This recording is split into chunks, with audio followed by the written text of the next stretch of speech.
வணக்கம் teachers. Welcome to TNTET Solomon ஞானம் academy. இந்த வீடியோவில் 10th ஸ்டாண்டர்டில் இருக்கிற அந்த புக் டைட்டில்ஸ் அண்டு அதோட ஆத்தர்ஸ் எல்லாமே வந்து இப்போ கவர் பண்ணிடலாம். ஷார்ட்கட்டோடு வந்து ஈஸியாக சொல்லித்தரேன். நெக்ஸ்ட் வந்து ஏற்கனவே இதுக்கு முன்னாடி ஒரு வீடியோ போட்டேன். அது வந்து இலக்கண குறிப்புகள் 9th standard and 10th standard ஃபுல்லாக வந்து கவர் பண்ணி அதை நல்லா சார்ட் அவுட் பண்ணி ரொம்ப ஈஸியாக அந்த வீடியோ இருக்கும். நீங்கள் அதை ஒன் டைம் பார்த்தாலே நீங்கள் வந்து அந்த இலக்கண குறிப்பில் 3 மார்க்ஸ் கண்டிப்பாக எடுக்கலாம். கண்டிப்பாக 3 மார்க்ஸ் கிட்ட வரும். 2 மார்க்கு குறையாம தான் வரும். ஸோ அந்த வீடியோ பாருங்கள், கண்டிப்பாக உங்களுக்கு ஹெல்ப்ஃபுல்லாக இருக்கும். வாங்க நம்ம லெசனுக்குள்ளே போகலாம். His first flight Liam O'Flaherty. First time நம்ம ஃப்ளைட்டில் போனோன்னா எப்படி இருக்கும்? ரொம்ப எக்ஸைட்மெண்ட்டாக இருக்கும். இல்லை நம்ம இப்போயே நம்ம வந்து இந்த ஒண்டர்லாம் அந்த மாதிரிலாம் போனோன்னா சில இதெல்லாம் இருக்கும்ல, அப்படி மேலே ஏறிட்டு அப்படியே சருன்னு அப்படியே விட்டுருவாங்க, அப்படியே கீழே வரும். அந்த மாதிரிலாம் அட்வென்ச்சர் அதெல்லாம் போனோன்னா நம்ம எப்படி இருக்கும்? கம்முன்னு வாய மூடிட்டு வருவோம், ஊ ஊ அப்படின்னு கத்துவோம்ல. அதே மாதிரி ஃபர்ஸ்ட்டு டைம் ஃப்ளைட்டில் போகும்போது ரொம்ப எக்ஸைட்மெண்ட் ஆகி என்ன பண்ணுறோம் அப்படின்னா, ஊ ஊ ஓ ஓ அப்படின்னு சொல்லி கத்தி ஃப்ளை பண்ணுறோம். ஓன்னு கத்தி ஃப்ளை பண்ணுறோம். அதான் ஃபர்ஸ்ட்டு ஃப்ளைட் அப்படின்னா லியாம் ஓ'ஃப்ளாஹர்ட்டி. ஓன்னு கத்தி நம்ம ஃப்ளை பண்ணுறோம். Life Henry Van Dyke. ஹென்ரியோட லைஃபே எதில் தான் இருக்குது? வேன்லேயே தான் போகுது. ஹென்ரியோட லைஃபே வேனில் தான் போகுது. நிறையா இந்த லக்ஸரி பஸ்ஸஸ் அந்த மாதிரிலாம் கார் அதெல்லாம் பார்த்தா அதுலேயே வந்து சோஃபா, பெட்டு, பாத்ரூமு, குளிக்கிறது எல்லாமே அதிலே இருக்கும்ல. அந்த மாதிரி வச்சுக்கோங்க. ஹென்ரி வந்து அவங்களோட லைஃபு வேன்லேயே போகுது. அதிலே ட்ராவல் பண்ணி போகிறாங்க, அதிலே தூங்கிக்கிறாங்க, அதிலே அவங்க லைஃப் வந்து போயிடுது. அப்படி சொல்லி ஞாபகம் வச்சுக்கோங்க. Life Henry Van Dyke. Sea fever John Masefield. கடலில் போயிட்டு அந்த ஃபீல்டில் விளையாடிட்டுருக்கோம். மண்ணில் விளாட்றோம், அப்புறம் கடலில் விளாட்றோம், அந்த கரையில் அந்த மாதிரி விளையாடிட்டு இருக்கும்போது என்ன ஆகிடுது? அது ஒத்துக்காமல் ஃபீவர் வந்துடுது. Sea fever. அந்த ஃபீல்டில் விளாட்றதுனால என்ன ஆகிடுச்சு? ஃபீவர் வந்துடுச்சு. So sea fever John Masefield. The tempest. And extract from Charles Lamb's tales from Shakespeare. Charles Lamb's அப்படின்றவர் டேல்ஸ் ஃப்ரம் ஷேக்ஸ்பியர் அப்படின்ற புக் எழுதினார். அதுலேருந்து கொடுக்கப்பட்ட ஒரு பகுதி தான் இந்த டெம்பெஸ்ட். டெம்பெஸ்ட் அப்படின்னா என்னென்னா புயல். ஸோ அந்த புயல் அப்போ என்ன ஆயிடுது அப்படின்னா, இது ஷார்ட்கட்டு. புயல் அப்போ என்ன ஆயிடுது அப்படின்னா, லேம்பு ஆட்டு மந்தைகள் எல்லாம் புயலில் அடிச்சுக்கிட்டு போயிடுச்சு. எப்போவுமே எனது வெள்ளத்தில் அடிச்சுட்டு போய் கேள்விப்பட்டிருப்போம். இது என்னன்னா, இந்த டெம்பெஸ்ட் புயலில் இந்த ஆட்டு மந்தைகள்லாம் என்ன ஆயிடுச்சு? லேம்பு ஆட்டு மந்தைகள் என்ன ஆச்சு? அந்த புயலில் அடிச்சுட்டு போயிடுச்சு அப்படின்னு ஞாபகம் வச்சுக்கோங்க. The night the ghost got in James Grover Thurber. Night தானே கோஸ்ட் வரும். அப்போ கோஸ்ட் வந்தால் பேய் வர்றதுக்கு அறிகுறிகள் இருக்குல்ல. சலங்க சத்தம் கேட்கும், காற்றுல மெல்லமாக ஏதாவது அசையும், அந்த மாதிரிலாம் அந்த சிக்னல்ஸ் இருக்குல்ல. அப்போ நைட்டு கோஸ்ட் வந்தால் என்ன ஆகும்னா, தர்புர்னு சத்தம் கேட்கும் அப்படின்னு ஞாபகம் வச்சுக்கோங்க. இல்லைனா தண்டர், இதை வந்து தண்டர்னு ஞாபகம் வச்சுக்கோங்க. தர்பர் அப்படின்றத தண்டர்னு ஞாபகம் வச்சுக்கோங்க. இடி சத்தம் கேட்கும், மின்னல் அடிக்கும், தர்புர்னு சத்தம் கேட்கும். அப்புறம் குரூ அப்படின்ட்டு குரூ ஏதோ ஒரு மாதிரி உரும்புற மாதிரி சத்தம் கேட்கும். குரூன்னு உரும்புற மாதிரி சத்தம் கேட்கும். எப்போ நைட்டு பேய் வந்துச்சு அப்படின்னா தர்புர்னு சத்தம் கேட்கும், தண்டர் அந்த மாதிரி மின்னல்கள்லாம் மின்னும், ஒரு மாதிரி குரூன்னு சத்தம் கேட்கும் அப்படின்னு ஞாபகம் வச்சுக்கோங்க. The tie that does not bind Fernando Sabino. இதில் டை எடுத்துக்கோங்க.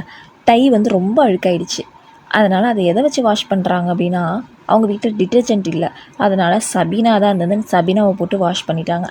டையை சபீனாவை போட்டு வாஷ் பண்ணிட்டாங்க.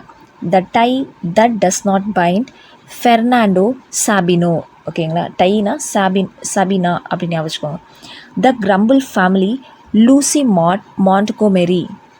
கிரம்பிள் அப்படின்னா என்ன மீனிங்னா, முணுமுணுத்துக்கிட்டே இருக்கிறது, சும்மா ஏதாவது புலம்பிக்கிட்டே இருக்கிறது. அப்போ புலம்பிக்கிட்டே இருந்தால் நம்ம என்ன சொல்லுவோம்? சும்மா ஏன் புலம்பிகிட்டே இருக்க அப்படின்னு சொல்லிட்டு திட்டுவோம். மாடு அப்படின்னு சொல்லி திட்டுறீங்க அப்படின்னு ஞாபகம் வச்சுக்கோங்க. அப்படி இல்லை அப்படின்னா உங்களை ஏதாவது சொல்லி முணுமுணுத்துக்கிட்டே இருக்காங்க, உங்களை திட்டிகிட்டே இருக்காங்க. இன்னும் எப்படி இருக்கான், பொறுப்பு வரல அப்படிமா, சரியா மாடு மாதிரி வீட்டிலே உட்காந்துட்ருக்கான், அந்த மாதிரி நீங்கள் ஞாபகம் வச்சுக்கோங்க. மாடு அப்போ ஏதோ திட்டுறாங்க. கிரம்பிள்னால் முணுமுணுத்து திட்டுறாங்க. என்னன்னு திட்டுறாங்க? மாடுன்னு சொல்லி திட்டுறாங்க அப்படின்னு ஞாபகம் வச்சுக்கோங்க. The grumble family Lucy Montgomery. Next English oddities Adam Smith. English அப்படின்னா அது இந்த ஃபர்ஸ்ட் லெட்டர் ஏ, அப்போ ஆடம். First letter A. அட்டண்டன்ஸ்லலாம் ஃபஸ்ட்டு லெட்டரில் இருந்தானே வரும். அப்போ எடுத்தோடனே ஆடம்ன்ற பேர் தான் வருது. ஓகேங்களா? ஆதி மனிதனும் ஆடம் தான். ஸோ இங்கிலீஷில் ஃபர்ஸ்ட் லெட்டர் ஞாபகம் வச்சுக்கோங்க ஏ. ஆதி மனிதன் யார்? Adam. Zigzag. Asha Nehemiah. Zigzag எப்படி? இதுதான் ஜிக்ஸாக். ஆஷான்றதா ஆஷா பிளேடு ஞாபகம் வச்சுக்கோங்க. பிளேடு எப்படி இருக்கும்? இதான் பிளேடுன்னு வச்சுக்கோங்க. பிளேடுக்கு நடுவில் இந்த மாதிரி இருக்குமா? அப்போ இதான் ஜிக்ஸாக் அப்படின்னு ஞாபகம் வச்சுக்கோங்க. ஆஷா பிளேடுக்கு நடுவில் எப்படி இருக்கும்? ஜிக்ஸாக்காக இருக்கும். ஜிக்ஸாக் அப்படின்னா ஆஷா நெஹேமியா, ஜிக்ஸாக்னா ஆஷா பிளேடு. ஓகேங்களா? அந்த மாதிரி ஞாபகம் வச்சுக்கோங்க. ஐ am every woman. Every woman என்ன பண்ணுவாங்க? ரக்ஷாபந்தன் அன்னைக்கு ராக்கி கட்டுவாங்க. எவ்ரி உமன், எல்லா உமன்ஸ் என்ன பண்ணுவாங்க? ரக்ஷாபந்தன் அன்னைக்கு ராக்கி கட்டுவாங்க. அதான் ராக்கி நாரியானி ஷ்ரைக்.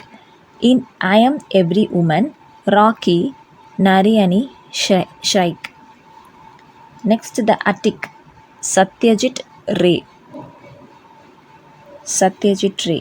த அட்டிக் அட்டிகா ஜுவல்லரி. அட்டிகா ஜுவல்லரிக்கு யார் அம்பாசடரு? யார் வந்து அதுக்கு ஆடுக்கு யார் வராங்க அப்படின்னா சத்யராஜ். இப்போ ஜாஸ் ஆலுகாஸ் அப்படின்னா அதுக்கு விஜய் வருவார். அது மாதிரி அட்டிகா ஜுவல்லரிக்கு யார் வரா அப்படின்னா சத்யஜித் ரே.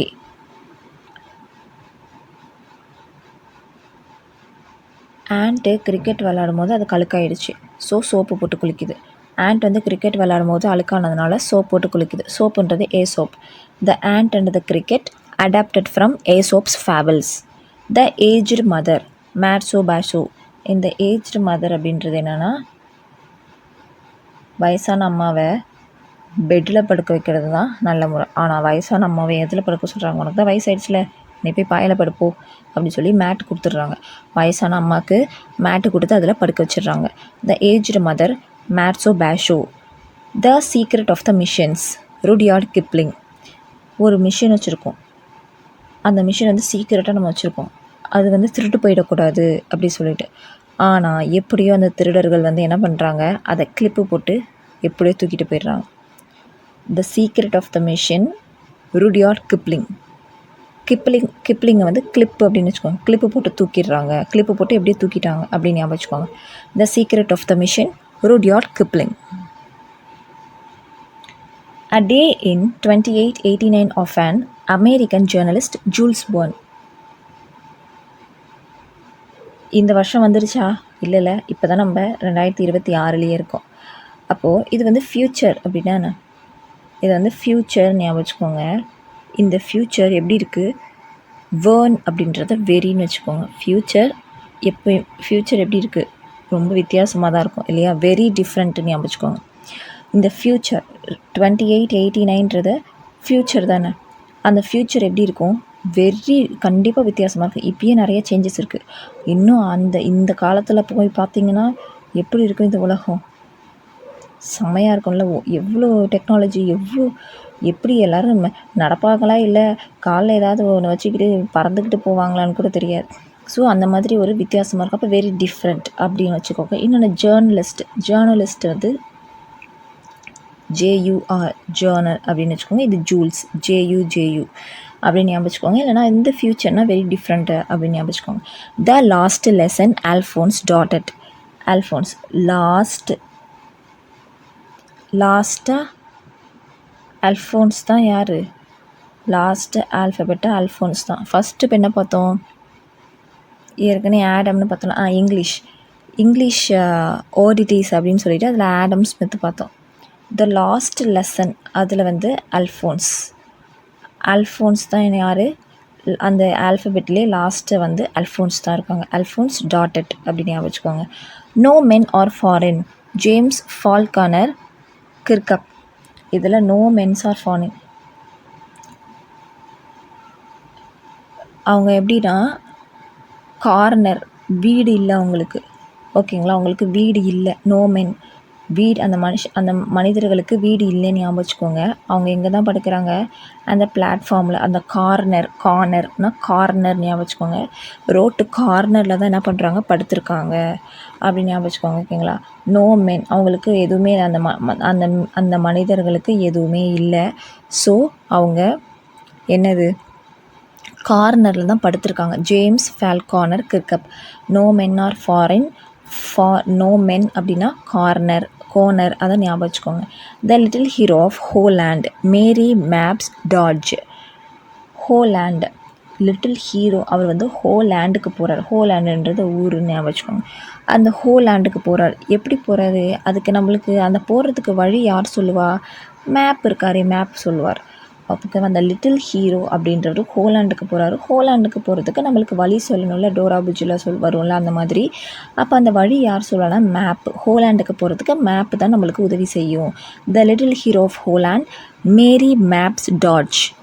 த dying detective, Arthur Conan Doyle. Dying detective, இது வந்து ஒரு படம்னு வச்சுக்கோங்க. டையிங் டிடெக்டிவ், நிறைய இந்த டிடெக்டிவ் படம்லாம் வரல, ஜேம்ஸ் பாண்ட் படம், ஜேம்ஸ் பாண்ட் 007, அந்த மாதிரி டிடெக்டிவ் படம்லாம் இருக்குல்ல. ஸோ அந்த டையிங் டிடெக்டிவ் அப்படின்றது ஒரு ஃபிலிம் நேம் அப்படின்னு வச்சுக்கோங்க. அது எதில் நம்ம பார்த்தோன்னா சிடி, கோனான் டாயில். அதை வந்து ஷார்ட்டாக சிடின்னு வச்சுக்கோங்க. ஓகேங்களா. இல்லை ஏசிடின்னு வச்சுக்கோங்க. இல்லை CD, Conan toil.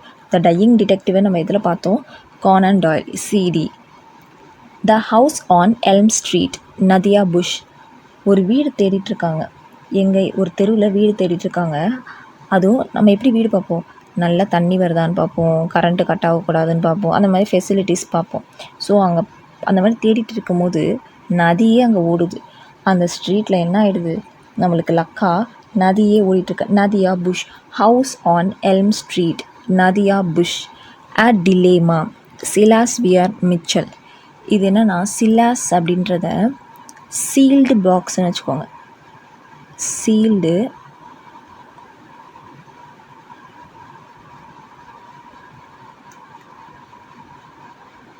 Sealed box ஞாபகம் வச்சுக்கோங்க. இந்த கதையிலே அதுதான் வரும், ஒரு இரும்பு பெட்டி வரும் இதில்.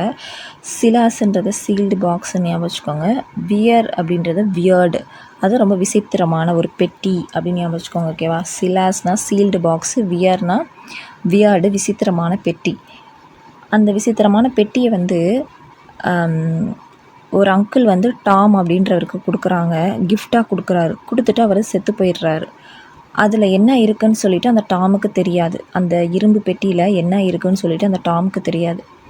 உடனே என்ன பண்ணுறாங்க, டிடெக்டிவ் கிட்ட போயிட்டு கொடுத்து அதில் என்ன இருக்கும் அப்படின்னு சொல்லிட்டு பார்க்குறாங்க. அதில் பார்த்தா அதில் என்ன இருக்குதுன்னு தெரியல. ஒன்று அதில் என்ன இருக்கும்?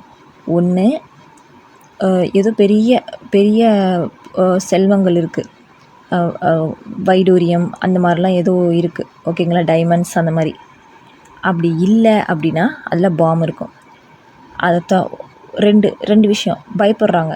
ஸோ கடைசி வரைக்கும் அந்த பெட்டியை வந்து திறக்கவே மாட்டாங்க. ஒன்று அதை திறந்தால் செல்வந்தர் ஆளாம், இல்லை அப்படின்னா அவன் செத்து போகலாம். அதனால தான் ஒரு குழப்பத்தில் இருக்கான். அது திறக்கலாமா வேணாமான்னு சொல்லிட்டு குழப்பத்தில் இருந்தான். ஆனால் அவன் திறக்க மாட்டான். கடைசியாக அவன் வந்து அந்த பயத்தினால திறக்க மாட்டான். அதுதான் இந்த ஸ்டோரி.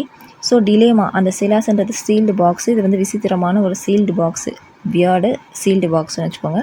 அந்த விசித்திரமான சீல்டு பாக்ஸை திறக்கலாமா வேணாமான்னு சொல்லிட்டு டிலேமாவில் இருக்கான். டிலேமானா நம்மளால் வந்து ஒரு சரியான டெசிஷன் எடுக்க முடியாது, அதான் டிலேமா. ஓகே, அவ்வளோதாங்க. இந்த வீடியோ கண்டிப்பாக உங்களுக்கு ரொம்ப யூஸ்ஃபுல்லாக இருக்கும்னு நினைக்கிறேன். நெக்ஸ்ட்டு 9th வீடியோ வந்து நான் சீக்கிரமாக போஸ்ட் பண்ணிடுறேன். இந்த சேனலை வந்து சப்போர்ட் பண்ணுங்கள், சப்ஸ்கிரைப் பண்ணுங்கள். இந்த வீடியோவுக்கு லைக் பண்ணுங்கள். தேங்க்ஸ் ஃபார் வாட்சிங்.